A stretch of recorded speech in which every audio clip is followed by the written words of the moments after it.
1장 1절로 18절 말씀입니다.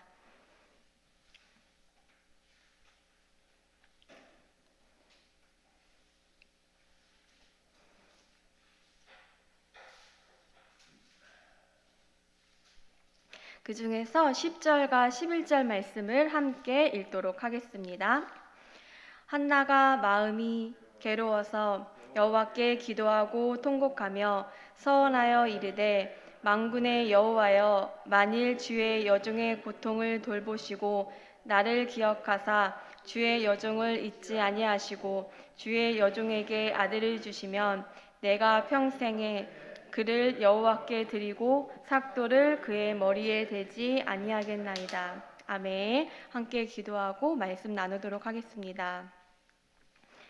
사랑이 많으신 하나님, 감사합니다. 하나님의 사랑으로 지금 이 시간 예배 자리에 저희들이 있습니다. 이 시간 예배를 통하여서 하나님께서 주시는 새 힘을 저희가 받기를 원합니다. 말씀 앞에 새롭게 되게 하여 주시고 그 말씀이 삶으로 살아갈 수 있도록 성령님의 능력을 저희들에게 더하여 주시옵소서. 이 시간 특별히 담임 목사님을 위해 기도합니다. 수술하시고 회복하는 가운데 계시니 하나님께서 세밀하게 살피시어 그 모든 가정 가운데 깨끗하게 치유될 수 있도록 도와주시고 목사님의 마음 가운데 평안함을 주셔서 병원에 계시는 동안에 교회를 걱정하고 근심하는 것이 아니라 주님 주시는 평안함과 위로함으로 또 그 시간들을 잘 보내실 수 있도록, 그래서 건강하게 다시 이 강단에 서실 수 있도록 하나님 도와주시옵소서. 가까운 곳에 확진자가 증가하고 있어 또 우리들의 마음에 많은 불안함이 있습니다. 하나님, 먼저는 우리가 이 불안함으로 인하여서 우리가 꼭 보아야 할 것들을 놓치지 않도록 하시고, 하나님, 이 시대의 아픔을 우리가 돌아보며 함께 기도하게 해 주시옵소서. 특히 코로나가 종식되어서 우리가 하나님께 마음껏 찬양하고 예배하고 기도하는 날을 너무나도 기다립니다. 하나님, 우리가 하나님의 능력을 바라보며 더욱더 뜨겁게 기도하는 저희 성도들 될 수 있도록 도와주시옵소서. 이 시간 사무엘상 말씀을 통해 하나님의 마음을 알기 원합니다. 하나님이 주시는 그 마음 알아 하나님께 기도하며 나아가기를 원하오니 이 시간 함께하여 주시옵소서. 감사드리며 예수님의 이름으로 기도합니다. 아멘.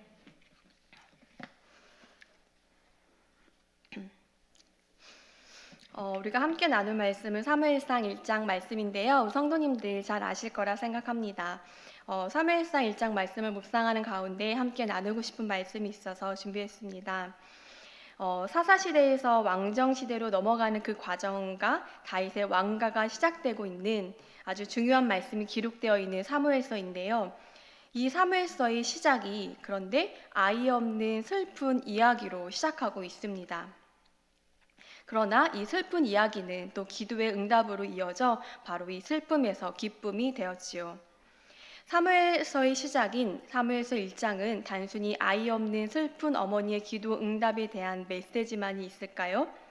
하나님께서 이 중요한 시점에 이 이야기를 맨 앞에 넣으신 데에는 그만한 이유가 있을 것입니다.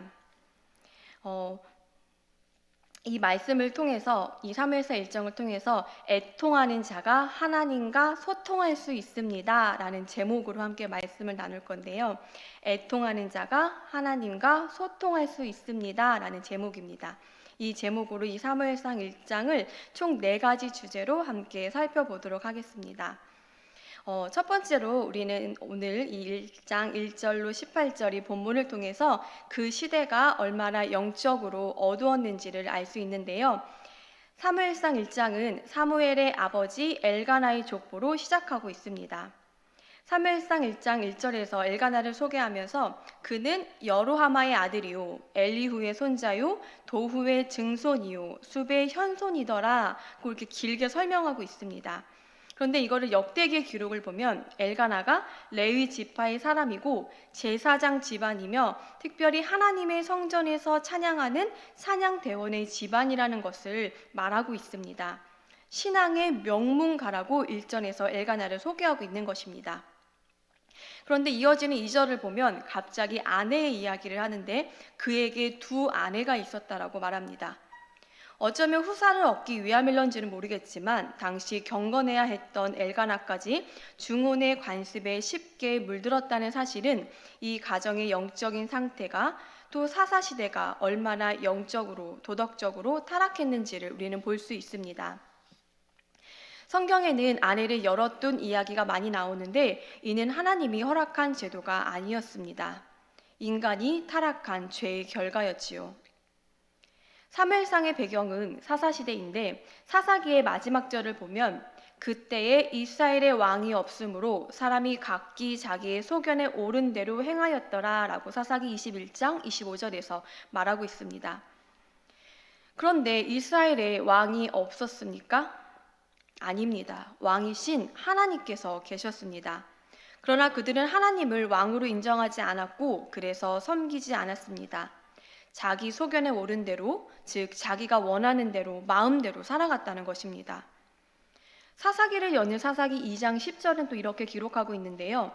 그 세대의 사람도 다 그 조상에게로 돌아갔고 그 후에 일어난 다른 세대는 여호와를 알지 못하며 여호와께서 이스라엘을 위하여 행하신 일도 알지 못하였더라 라고 말합니다. 신앙 교육의 부재로 인해 다음 세대를 준비하지 못했고 이는 여호와를 알지 못하는 다른 세대가 사사시대 전체를 열게 된 것입니다. 레위 지파인 그리고 제사장 집안의 사람조차도 하나님의 말씀을 따르지 않았고 뒤에 나오는 구절들을 보면 당시 제사장인 엘리, 그 아들들인 홈니와 비느하스를 보아도 그 시대가 얼마나 악했는지 우리는 짐작해 볼 수 있습니다. 두 번째로 우리는 본문을 통해서 사무엘서 1장의 주된 인물인 한나의 애통을 느낄 수 있습니다. 첫 번째로 이 말씀을 통해서 시대적 어둠, 그 시대가 얼마나 악했는지를 알 수 있었고 두 번째로 한나의 애통을 우리가 알 수 있는데요. 말씀을 계속해서 보면 2절 하반절에 보면 이름의 순서가 바뀝니다. 상반절에는 한나를 먼저 이야기합니다. 그런데 하반절은 분인나를 먼저 이야기하고 있습니다. 자식의 유무에 따라서 서열이 바뀐 것입니다. 분인나는 자식이 있고 한나에게는 자식이 없었습니다. 그러자 분인나가 한나를 심히 격분하게 하고 괴롭힙니다. 한나가 본처이고 분인나가 첩인데 자녀가 있다는 이유로 오히려 본처를 괴롭히는 것입니다. 4절에서 5절을 보면 남편 엘가나는 여호와께 제물을 바칠 때 분인나와 아들과 딸들에게 제물의 몫을 나눠주는데 한나에게는 갑절을 주었다고 말합니다. 왜냐하면 한나를 더 사랑했기 때문이지요. 그런데 남편의 갑절의 사랑이 한나에게는 위로가 되지 않았습니다. 한나의 깊은 슬픔을 위로하지 못했습니다. 그렇다면 한나는 왜 그렇게 슬펐을까요? 자식이 없어서일까요? 그런데 성경에는 한나가 자식이 없어 슬퍼했다는 기록은 없습니다. 한나의 진짜 슬픔은 그 당시 이스라엘 사회에서는 자녀의 출산을 하나님의 은총을 입은 증거로 삼은 반면에 무자는 하나님의 징계나 저주의 결과로 간주했기 때문인데요. 이로 인해서 하나님과의 관계가 끊어졌다고 생각했습니다. 한나는 단지 자녀가 없어 괴로운 것이 아니라 이 사상 때문에 사람들은 특히 분인나는 한나를 격분하고 공격했습니다. 한나는 자신이 하나님으로부터 저주를 받았다는 생각에 또 사람들이 그런 시선으로 바라보는 것들이 너무나도 괴로웠을 것입니다. 세 번째로 우리는 하나님의 애통을 느낄 수 있습니다. 본문은 히브리어 성경을 보면 성경 기자가 병치 구조를 사용해서 독자들에게 강조하는 것이 있는데요. 병치 구조란 접속사를 사이에 두고 앞, 뒤에 의도적으로 반복하여 배치하는 것을 말합니다. 오늘 본문에는 있고 없고가 반복이 되는데 2절에 보면 분인나에게는 자식이 있고 한나에게는 자식이 없었더라. 자식이 있고 없고. 그런데 3절을 보면 엘리의 두 아들 홈니와 비느하스가 여호와의 제사장으로 거기에 있었더라. 여호와의 제사장이 있다고 말하는데 그 다음에 없고 부분이 생략되어 있는 것입니다. 왜 시험을 보면 중요한 부분에 괄호를 넣잖아요. 바로 이 부분이 괄호인 거예요. 성경의 독자가 이 말씀을 읽으면서 바로 이 괄호의 내용을 찾아야 합니다. 분인나에게 있는 자식이 한나에게는 없었습니다. 형식적인 제사장은 있었지만 무엇이 없었을까요? 진정한 제사장, 하나님의 마음을 아는, 하나님의 말씀을 제대로 전달해 줄 제사장이 없었습니다. 당시 제사장들의 모습이 어떠했는지 다들 아실 것입니다. 백성들을 대표하여 제사 드리는 제사장들, 엘리, 홈니, 비느하스가 있지요. 그런데 그들은 하나님에 대해 관심도 없고 거룩한 제사를 경멸히 여겼습니다. 하나님은 하나님의 마음을 아는 제사장이 필요했습니다. 그런데 이것이 한나가 자식이 없는 것과 어떤 관련이 있을까요? 본문 5절에서 6절을 보면 한나가 자식이 없는 이유를 여호와께서 그에게 임신하지 못하게 하시니 라고 말합니다. 다시 말하면 그 주권이 하나님께 있다는 것입니다. 그렇다면 왜 하나님은 한나에게 임신하지 못하게 하셨을까요? 계속해서 본문을 살펴보면 생각할 수 있는데요. 네 번째 주제는 바로 하나님과 한나의 소통입니다. 한나의 애통, 그리고 하나님의 애통, 그리고 한나와 하나님의 소통입니다. 한나는 사람들의 비난으로 인해서 하나님과의 관계의 고통, 그 슬픔을 가지고 성전으로 들어가 통곡하며 기도합니다. 그런데 그때 문설주 곁에 앉아있던 엘리가 기도하는 한나를 보며 술 취한 줄 알고 포도주를 끊으라고 호통하지요. 백성을 대표하여 하나님께 나아가는 제사장이 한 영혼의 아픔을 깨닫지 못했다. 여기에도 우리는 그 당시 시대적인 어둠을 볼 수 있습니다. 엘리의 말에 한나는 나는 마음이 슬픈 여자라 포도주나 독주를 마신 것이 아니요 여호와 앞에 내 심정을 통한 것뿐이오니 라고 말합니다. 여호와 앞에 내 심정을 통한 것뿐이오니, 심정을 통했다는 것은 내 맘이 네 맘이고 네 맘이 내 맘이다 이런 거 아니겠습니까? 하나님과 한나 사이에 마음이 통했다는 것입니다. 한나가 자신의 괴로움을 하나님께 쏟아놓았다는 것인데요. 성도님들 혹시 마음을 터놓고 이야기할 수 있는 사람이 있습니까? 어떤 사람에게 쏟아놓습니까? 마음이 통하는 사람, 내 마음을 알아주는 사람, 눈빛만 봐도 지금 내 기분이 어떤지 아는 사람. 이런 사람이 있다는 건 참 행복한 것 같습니다. 물론 하나님은 우리의 모든 형편을 아시기 때문에 우리가 하나님 앞에 나올 때 우리의 마음을 다 아십니다. 그런데 여러분은 하나님의 마음을 혹시 알고 계십니까? 우리는 하나님 제 마음 아시죠? 하면서 우리의 마음을 하나님께 쏟아놓지만 정작 하나님의 마음을 알려고 하지는 않을 때가 너무나도 많습니다. 그러나 말씀 안에서 기도하면서 또 하나님과의 교제 가운데 하나님의 마음이 느껴지실 때도 있잖아요.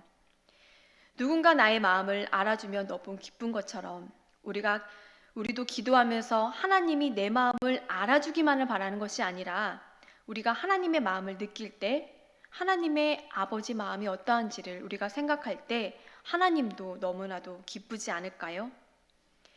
그렇다면 하나님과 마음이 통하는 기도는 무엇일까요? 한나는 자신의 아픔과 슬픔을 안고 하나님 앞에 나아가 뭐라고 기도했을까요? 단지 아들을 달라고 했을까요? 이어지는 구절을 보면 좀 이상합니다. 우리가 아까 함께 읽었던 10절과 11절 말씀인데 한나가 마음이 괴로워서 여호와께 기도하고 통곡하며 서원하여 이르되 만군의 여호와여 만일 주의 여종의 고통을 돌보시고 나를 기억하사 주의 여종을 잊지 아니하시고 주의 여종에게 아들을 주시면 내가 그의 평생에 그를 여호와께 드리고 삭도를 그의 머리에 대지 아니하겠나이다. 한나의 아픔과 괴로움은 아들 하나 있으면 끝입니다. 그런데 아들을 주시면 도로 드리겠다는 것입니다. 드릴 걸 왜 달라고 할까요? 하나님께 드려도 어쨌든 아들을 낳으면 사람들로부터 괴로움을 당하지 않기 때문일까요? 그만큼 간절하기 때문에 일단 서원부터 하고 보는 것일까요? 우리의 힘으로 이 세상의 그 어떤 것으로도 할 수 없는 불가능한 일 가운데 간절한 마음으로 하나님이 아니시면 할 수 없다는 고백으로 사람들은 서원을 하지요. 한나도 아마 이런 마음이었을 것입니다. 그런데 단지 여기에서 그치는 것이 아니라 전심으로 기도하는 가운데 한나는 하나님의 마음을 느낀 것 같습니다. 아들을 주세요. 도로 드리겠습니다. 이 기도가 아들을 원하는 것이 나의 필요가 아니라 하나님의 필요라는 것을 한나는 깨달았던 것입니다. 한나는 자신의 괴로움을 하나님께 쏟아내며 기도했겠죠. 하나님으로부터 정말 저주를 받은 것은 아닐까? 하나님과 관계가 끊어진 건 아닐까? 하나님께 부르짖으며 기도했을 것입니다. 본문 12절을 보면 그가 여호와 앞에 오래 기도했다라고 말하는데요. 오랜 시간 하나님께 자신의 마음을 쏟아놓고 기도하면서 한나는 하나님의 마음을 알게 됩니다. 한나야, 자식이 없어 괴롭고 마음이 아프지. 나도 그렇단다. 말씀이 깜깜한 이 시대, 내 말을 옳게 전달할 내 사람이 없단다. 하나님이 이렇게 한나에게 말씀하시진 않으셨을까요? 자식이 없어 많은 슬픔과 괴로움 가운데 있던 한나는 하나님께서도 이스라엘을 보시며 제사장이 있지만 하나님의 마음을 아는, 하나님을 사랑하고 하나님의 말씀을 제대로 대언하는 제사장이 없어 아파하고 계시는 하나님의 마음을 깨닫게 된 것입니다. 하나님과 마음이 통한 것이죠. 그래서 아들을 주시면 하나님께 드리겠습니다 라고 기도하는 것입니다. 처음에는 자신의 괴로움을 가지고 바라는 것이 있기에 기도의 자리에 나아갔지만 기도의 자리에서 하나님의 마음을 알게 되고 하나님의 뜻에 맞는 기도를 하고 있다는 것입니다. 저와 여러분도 기도하는 가운데 하나님의 마음을 알아 나의 필요가 아닌 하나님의 나라와 그의 의를 먼저 구하기를 원합니다. 그런데 하나님은 주실 걸 진작에 주시지 왜 이제야 주신 것일까요? 사무엘서의 시작이 바로 사무엘의 탄생으로 시작할 수는 없었을까요? 만약 그랬다면 한나는 하나님의 마음을 알 수가 없었겠지요. 또 이 사무엘이 하나님께 구하여 얻은 하나님의 아들이 아니라 자신의 아들이었겠지요. 우리 또한 성경을 통해 알 수 있는 그 당시 시대적 상황 가운데 하나님의 아픔을, 하나님의 마음을 알지 못했을 것입니다. 하나님은 한 여인의 고통을 통해 이 시대의 고통을 보여주고 계신 것입니다. 우리가 살고 있는 이 시대도 여기저기 애통하는 소리가 들려옵니다. 그러나 우리는 그 애통에 관심을 기울이지 않습니다. 나의 아픔에는 크게 반응하지만 다른 사람들의 아픔을 겉으로는 의로하지만 마음속 깊이 함께 아파하지 않습니다. 뉴스를 보는 것이 두려울 정도로 전 세계에서 무서운 소식들이 많이 들려옵니다. 특히 작년부터 시작된 코로나가 장기화되면서 전 세계적으로 말할 수 없는 어려움을 겪고 있습니다. 그러나 그런 뉴스를 접하면서도 우리의 마음은 크게 요동하지 않을 때가 많은데요. 어떻게 보면 다른 게 재앙이 아니라 애통하는 마음이 사라진 것이 재앙인 것 같습니다. 그렇다면 왜 애통하지 않을까요? 그것은 나와 상관이 없다고 생각하기 때문입니다. 우리나라가 아니면, 우리 동네가 아니면, 우리 가족이 아니면, 내가 아니면 이라는 생각이 우리 마음 가운데 있습니다. 너무나도 이기적인 이 사회는 애통을 잃어버렸습니다. 사사시대와 다를 것이 없는, 아니 그보다도 더 영적인 어둠 가운데 있는 이 시대를 바라보는 하나님의 마음은 어떠실까요? 하나님께서 한나에게 자신의 마음을 알게 하셨던 것처럼 하나님은 기도하는 우리들에게 하나님 아버지의 마음을 주십니다. 우리는 때로 우리의 아픔을 가지고 하나님께 나아가지만 하나님은 그 아픔을 통해 하나님의 마음을 알게 하시고 하나님의 뜻을 우리에게 보여주십니다. 저와 여러분이 바로 이런 하나님의 마음을 아는 자가 되기를 원합니다. 우리의 기도가 하나님께 일방적인 통행이 아닌 하나님과 소통하기를 원합니다. 말씀을 정리하도록 하겠습니다. 사무엘상 말씀을 묵상하면서 애통이라는 단어가 계속 맴돌았습니다. 애통하는 자가 하나님과 소통할 수 있구나라는 생각이 들었습니다. 우리가 기도의 자리에 나아갈 때 애통함만을 가지고 나아가지는 않습니다. 때로는 감사의 제목으로, 기쁨으로, 또 우리의 간절한 간구로 나아가지요. 그런데 많은 경우 기도를 통해 하나님과의 깊은 교제 가운데로 나아가게 되는 경우는 애통하는 마음이 있을 때입니다. 나의 아픔, 사랑하는 이들의 아픔, 이 세상의 아픔 등 그 많은 아픔을 가지고 나아갈 때 우리보다 더 아파하고 계시는 하나님의 마음을 느끼게 되고 그 아픔 속에서 우리가 하나님께 구해야 할 것들을 알게 하십니다. 우리는 종종 기도할 때 이런 말들을 합니다. 하나님의 마음을 아는 자가 되기 원합니다. 또 이런 찬양도 있지요. 주님 마음 내게 주소서. 그런데 하나님의 마음이 어떠한지 깊이 헤아려 본 적이 있으십니까? 저는 돌이켜 생각해 보니 너무 부끄럽게도 이러한 기도를 수도 없이 했지만 마음 깊이 하나님의 마음을 헤아리지는 못했던 것 같습니다. 하나님은 이 세상을 바라보시며 애통하고 계십니다. 하나님을 알지 못하는 다른 세대, 말씀이 희귀한 시대였던 사사시대보다 어쩌면 더 하나님은 마음 아파하고 계실지 모르겠습니다.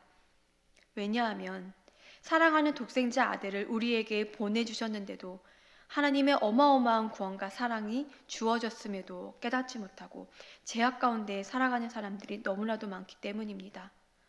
먼저 깨달은 그리스도인들조차 그들을 보며 애통하고 기도하지 않기 때문입니다. 애통하는 자는 복이 있나니 그들이 위로를 받을 것임이라고 성경은 말합니다. 여기서 말하는 애통은 자신의 죄에 대해 깊이 슬퍼하는 애통, 인간과 하나님 사이를 갈라놓는 불의에 대한 애통, 하나님의 뜻을 진지하게 찾고 끝끝내 발견하려는 애통입니다. 이러한 애통이 우리에게 있기를 원합니다. 그 애통하는 마음을 가지고 기도의 자리에 나아가 하나님과 소통하기를 원합니다. 한나는 자신의 아픔과 슬픔을 가지고 하나님께 나아갔을 때 하나님과 소통하며 자신의 애통함이 하나님의 애통임을, 하나님의 마음을 알게 되었고 그 가운데 위로를 받았습니다. 그리고 하나님의 뜻을 구하였습니다. 그것은 세상의 소유나 기쁨으로 인한 위로와 기쁨이 아닌 하나님이 우리 안에 내주하셔서 주시는 참된 위로입니다. 우리 또한 애통함으로 하나님께 나아가 기도하며 하나님과 소통하고 하나님의 마음을 아는 자들이 되기 원합니다. 이 가운데 주님이 우리 안에 찾아오셔서 주시는 참된 위로를 받는 저와 여러분 모두가 되기를 원합니다. 아멘. 이 시간 함께 기도하겠습니다. 이 세상을 사랑하시는 하나님, 하나님께서 너무나도 사랑하시는 이 세상이 하나님의 뜻을 떠나 넘쳐나는 죄악 가운데 살아가는 모습을 보며 얼마나 마음이 아프십니까? 하나님을 사랑한다고 말하는 우리들도 하나님의 마음을 알려하지 않고 기도의 자리에서 나의 마음만 알아달라고 쏟아놓는 우리를 보며 얼마나 마음이 아프십니까? 죄송합니다, 주님. 그 큰 사랑을 받고도 여전히 더 달라고만 하는 이기적인 저희들을 용서하여 주시고 우리에게 애통한 마음을 주옵소서. 죄를 너무나도 싫어하시고 마음 아파하시는 아버지의 마음을 담게 하여 주옵소서. 세상의 아픔들을 모른 척하지 않게 하시고 함께 슬퍼하고 아파하며 기도하게 하소서. 특별히 코로나로 인해 어려움 가운데 있는 사람들을 돌아보고 도와주며 기도하는 가운데 아버지의 마음과 뜻을 깨달아 하나님의 자녀로서 마땅히 해야 할 일들을 감당하는 자들이 되게 하여 주옵소서. 우리를 사랑하시되 끝까지 사랑하심으로 구원하여 주신 예수 그리스도의 이름으로 간절히 기도드립니다. 아멘.